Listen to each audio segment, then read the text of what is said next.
Hello again, everybody. I'm Terry Peterman, the Internet Electrician, and welcome to another one of our video shorts on current topics here at electrical-online.com.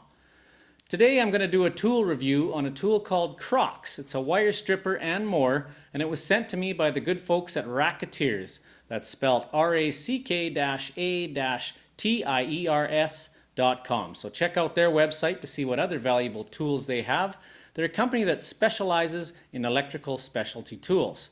So today we're going to test the Crocs. They have 9 different claims here that they claim this Crocs is good for, or the Croc is good for. So we're going to test each and every one of those features and let you know how the tool performs.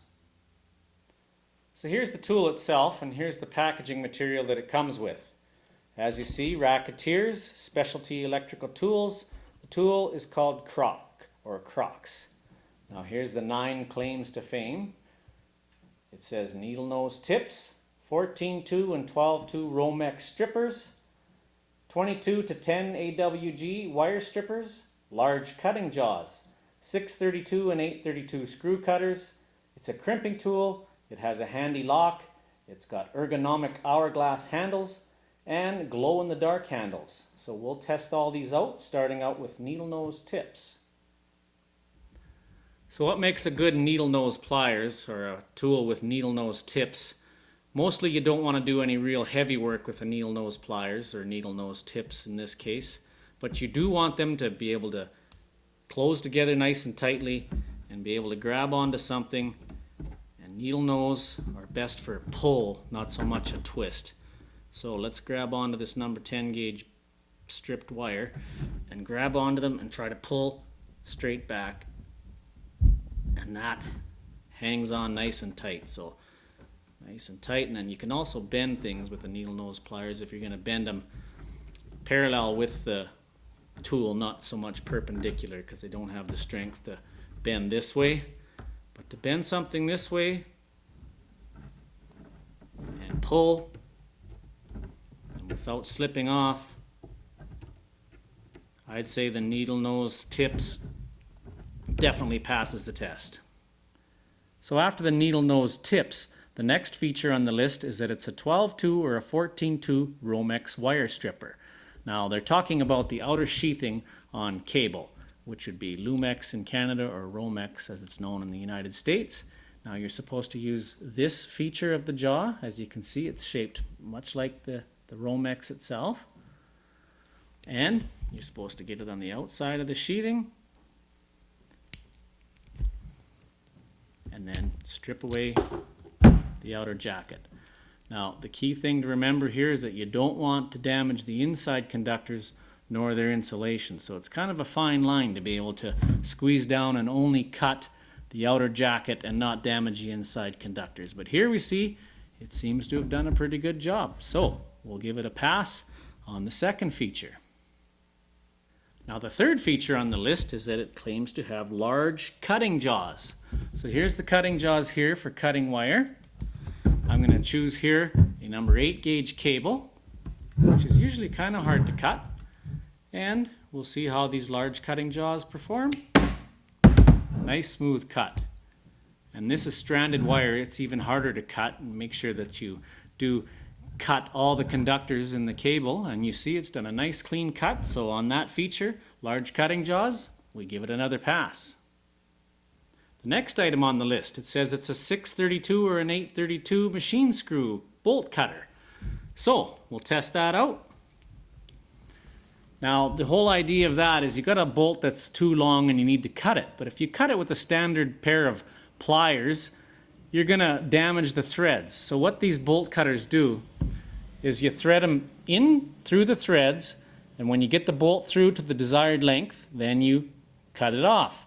Now when you back it out, the threads that are inside the tool will re-tap those threads so that you won't have any trouble threading it into the nut or into the whatever you're screwing that bolt into. So here we go. We've got an 832 machine screw,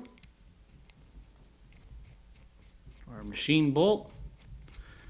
Say we want to cut this one in half. Don't have to apply too much pressure.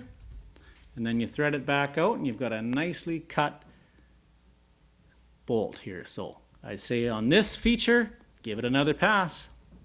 Next on the list is a crimping tool. So here's the crimper right here. As you can see right there near the back side of the hinge, closest to the handle. I've stripped my 14 gauge wire.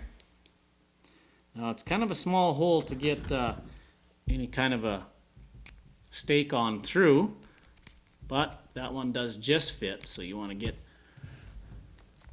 the wire into the part of the crimp, and you want to center the crimping portion right on the metal on the inside of the plastic there, just ahead of the fork terminal there, or not the fork terminal, the spade terminal, and squeeze.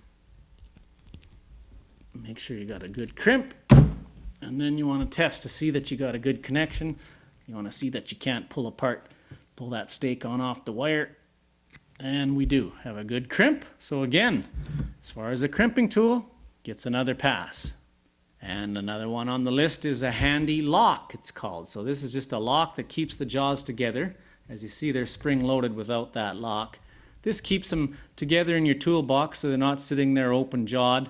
And when you go to grab them, you may cut something in your toolbox or pinch your finger as you're reaching in to grab the tool. So it keeps the jaws closed. It's very easy to undo that lock and you have free access to the tool. So as far as a handy lock, yes, another pass.